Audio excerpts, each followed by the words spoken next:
Hello friends, అందరూ ఎలా ఉన్నారు? మేమైతే చాలా బాగున్నాం. మీరు కూడా బాగుండాలని అయితే కోరుకుంటున్నాం. ఈరోజు అయితే మా ఇంట్లో సడన్గా గ్యాస్ అయితే అయిపోయింది. అప్పుడు ఏం చేయాలి ఏంటో మాకైతే ఏం అర్థం అవ్వలేదు. అప్పుడు మా అమ్మ అయితే చెప్పింది, ఒరే చిన్నప్పుడు మా అమ్మమ్మ అయితే బొగ్గుల పొయ్యి మీద గోంగూర మెత్తల్లో కలిపి చేసేది. బొగ్గుల పొయ్యి మీద చాలా టేస్టీగా ఉండేది. అంటే మేమైతే కొట్టుకెళ్ళి బొగ్గులు గట్ట తెచ్చుకొని పక్కింటి వాళ్ళు బొగ్గుల పొయ్యి అయితే అడిగి తెచ్చుకొని ఈ వంట అయితే చేస్తున్నాం. చూడండి ఫ్రెండ్స్, ప్రాసెస్ అయితే ఎలా ఉంటుందో. ముందుగా మనం అయితే ఇందులో పెనం అయితే పెట్టుకుందాం. ఇప్పుడు ఇది కొంచెం హీట్ అయిన తర్వాత అయితే ఆయిల్ అయితే యాడ్ చేసుకుందాం. ఇందులో అయితే 3 స్పూన్లు అయితే నూనె అయితే యాడ్ చేసుకుందాం ఫ్రెండ్స్. మెత్తలు అయితే మనం ముందుగానే క్లీన్ చేసుకుందాం ఫ్రెండ్స్. 2-3 సార్లు అయితే కడిగేసుకోవాలి శుభ్రంగా. అంటే డస్ట్ ఇసుక ఎన్ని ఉంటాయి కదా, ఎండ పెడతారు కదా, అందుకని మనం శుభ్రంగా క్లీన్ చేసుకున్న తర్వాత అయితే ఫ్రై చేసుకోవాలి.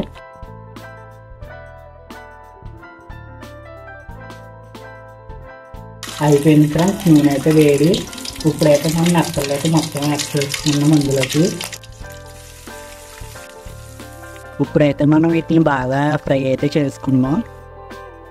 ఇదైతే స్మెల్ చాలా బాగా అవుతుంది ఫ్రెండ్స్. ఇవైతే మనకి గ్యాస్ మీద అయినట్టయితే త్వరగా అయితే అవుతుంది ఫ్రెండ్స్. చాలా టైం పడుతుంది, ఓర్పుగా ఉండవలసి వస్తుంది. దీనికోసం ఎంత టైం పడుతుంది ఏంటో మరి, మామూలుగా వంట అవుతుంది కూడా. దీంట్లోకి అయితే మనం 4 ఉల్లిపాయలు, 1 టమాటా, 4-5 పచ్చిమిరకాయలు అయితే తీసుకున్నాం. ఇప్పుడైతే అందులోకి అయితే యాడ్ చేసుకున్నాం ఫ్రెండ్స్. ఈ ఉల్లిపాయలు అయితే అన్నీ వేసుకున్నాం ఇందులోకి. ఇప్పుడు మూత అయితే పెట్టుకున్నాం వేగడం కోసం. ఇప్పుడైతే మనం ఇందులోకి అల్లం వెల్లుల్లి పేస్ట్ అయితే బాగా నూరుకున్నాం ఫ్రెండ్స్. ఇదైతే అందులోకి వేసుకున్నాం. ఇప్పుడు ఇందులో బాగా కలుసుకోవాలి, పచ్చి వాసన కూడా రాకూడదు. ఇదంతా ఒక 5 నిమిషాల తర్వాత అయితే చూద్దాం. అల్లం అయితే బాగా కలుస్తుంది ఇందులో. మళ్ళీ మూత అయితే పెడేస్తుంది ఇందులో. ఇప్పుడైతే మొత్తం బాగా కలుస్తుంది ఫ్రెండ్స్. అల్లం వెల్లుల్లి కూడా పచ్చి వాసన అయితే పోయింది. ఇప్పుడు ఇందులోకి అయితే 1/2 టేబుల్ స్పూన్ అయితే మనం పసుపు యాడ్ చేసుకుంటున్నాం. ఇప్పుడైతే ఇందులోకి అయితే మనం 3 టేబుల్ స్పూన్స్ అయితే యాడ్ చేసుకుందాం కారం.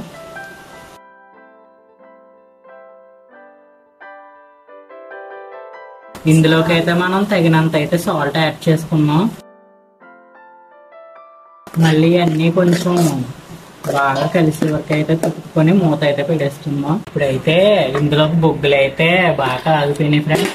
మనం కొన్ని బొగ్గులు అయితే యాడ్ చేసుకోవాలి ఇప్పుడు ఇందులోకి.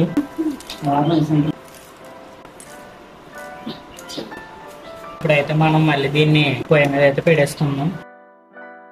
ఇప్పుడైతే ఇందులోకి మనం వాటర్ అయితే యాడ్ చేసుకున్నాం. మేము 2 గ్లాసులు అయితే తీసుకుంటున్నాం వాటర్ ఇందులోకి. ఇప్పుడైతే మనం వాటర్ అయితే యాడ్ చేస్తాం కదా. ఇప్పుడైతే దీన్ని ఒక 15 నిమిషాలు అయితే ఎటు కదపకుండా అలా ఉంచుకుందాం. ఇప్పుడైతే చూసుకుందాం బాగా అయింది ఫ్రెండ్స్. ఇప్పుడైతే దీంట్లోకి మనం ఏ ఇంగ్రీడియంట్ అయినా గోంగూరను అయితే ఇప్పుడు మనం కలిపేసుకుందాం ఇందులోకి. ఇదైతే అంతా కలిసిపోయేలాగా ఇందులోకి మొత్తం కలిపేస్తున్నాం. ఇప్పుడైతే ఇంకా ఆల్మోస్ట్ అయిపోయినట్టే. మనం దీన్ని మూత పెట్టుకొని అయితే ఒక 5 నిమిషాలు అయితే ఉంచుకున్నాం. ఇప్పుడైతే 5 మినిట్స్ అయితే అయిపోయింది. దించుకునే ముందు అయితే మనం కొత్తిమీర అయితే యాడ్ చేసుకుందాం. ఇప్పుడైతే మనం కొత్తిమీర అయితే యాడ్ చేసుకుంటున్నాం ఇందులోకి.